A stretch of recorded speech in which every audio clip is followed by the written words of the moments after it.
हाँ जी बेटा, next question देखते हैं, question number 7 without using distance formula. अब जैसे एक क्वेश्चन था ना विदाउट यूजिंग पाइथागोरस थ्योरम, तो यहां भी क्या लिख दिया, without using distance formula so that these points are vertices of parallelogram.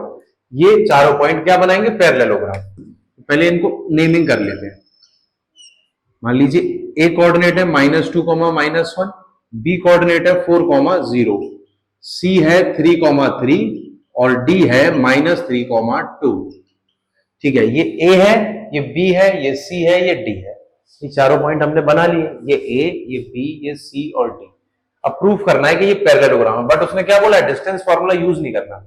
मान लीजिए अगर उसने नहीं लिखा होता तो हम डिस्टेंस फॉर्मूला को कैसे यूज करते, ए बी निकालते, बी सी निकालते, सी डी निकालते, ए डी निकालते, चारों साइड्स निकाल लेते। फिर हमें क्या मिलता कि ए बी और सी डी आपस में बराबर होती और बी सी और ए डी बराबर होती। और किसी भी क्वाड्रिलेटरल में अगर अपोजिट साइड्स इक्वल आ रही हैं तो वो पैरेललोग्राम है।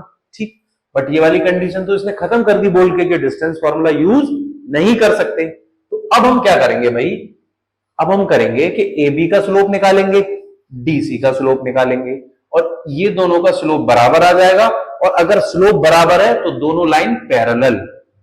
फिर हम एडी का स्लोप निकालेंगे, बीसी का स्लोप निकालेंगे और स्लोप दोनों का बराबर आ जाएगा तो AD parallel BC.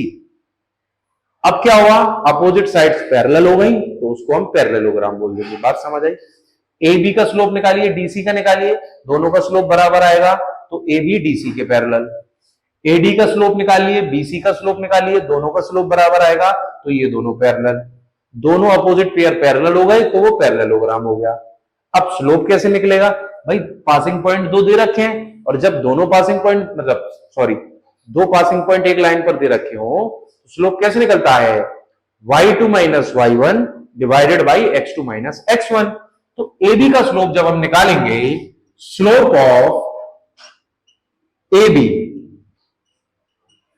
y2 - y1 upon x2 - x1 1/6। ठीक है, अब देखिए स्लोप ऑफ DC 3 - 2 अपॉन 3 - -3। तो बेटा ये 1 हो गया और 3 + 3 हो गया 6। दोनों का स्लोप बराबर आया, ए बी का और डीसी का स्लोप बराबर आया तो हम यहां लिखेंगे therefore A B parallel to DC. ऐसा क्यों लिख दिया, क्योंकि हमने पढ़ा था ना कंडीशन कि whenever two lines are parallel their slope is equal and whenever two lines are perpendicular then product of their slope is -1। तो यहां पर इक्वल आया है तो पैरेलल लिख दिया। अब ऐसे ही हम निकालते हैं स्लोप ऑफ एडी। एडी का स्लोप निकालेंगे तो y2 - y1 upon x2 - x1। ये आ गया -3 अपॉन 1 तो ये -3 हो गया y2 - y1 x2 - x1। ठीक, तो -3 आ रहा है। ऐसे ही हम स्लोप ऑफ BC निकालते हैं। ये भाई 0 - 3 अपॉन 4 - 3 -3 और ये 1 तो ये भी -3। यहां भी दोनों का स्लोप क्या है, इक्वल है। तो यहां से क्या मिलेगा, AD पैरेलल BC, यानी कि दोनों पेयर क्या हो गए, पैरेलल हो गए।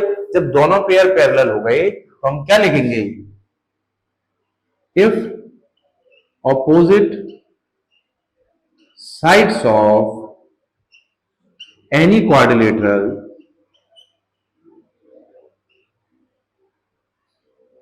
Are parallel then it is parallelogram. यहां आप लिखेंगे ABCD इज पैरेललोग्राम। प्रूव। हमने डिस्टेंस फॉर्मूला यूज नहीं किया, बिना डिस्टेंस फॉर्मूला यूज किए होगा। ठीक है, अब नेक्स्ट क्वेश्चन करते हैं इसके लिए।